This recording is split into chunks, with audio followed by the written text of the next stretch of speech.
Mwakilishi wa jimbo la Dimani Mwanaasha Hamisi Juma ameahidi kuendeleza mashirikiano na wananchi wa jimbo hilo katika kutatua changamoto mbalimbali zinazogusa katika sekta ya kijamii, uchumi na utamaduni ili kuweza kuleta maendeleo katika nchi.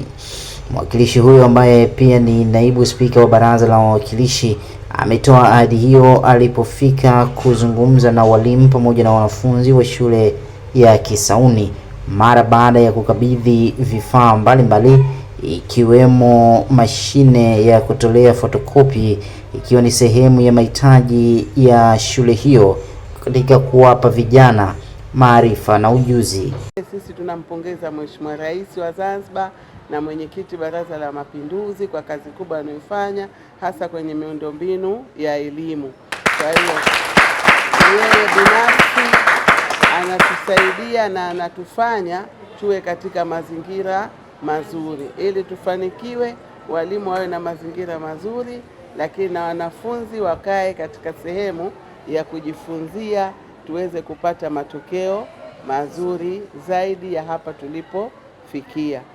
Kwa upande wake, mwalimu mkuu wa shule ya sekondari Kisauni, Riziki Khatib Makame, ameshukuru kwa kupatiwa vifaa hivyo na kueleza kuwa vinakwenda kuwa msaada mkubwa katika kutatua changamoto mbalimbali.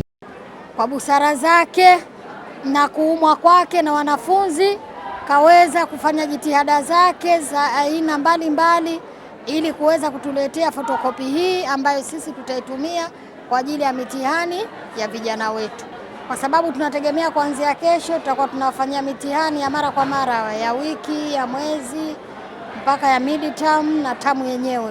Nikiripoti kutoka Zanzibar, Hashim Kasim, Daily News Digital.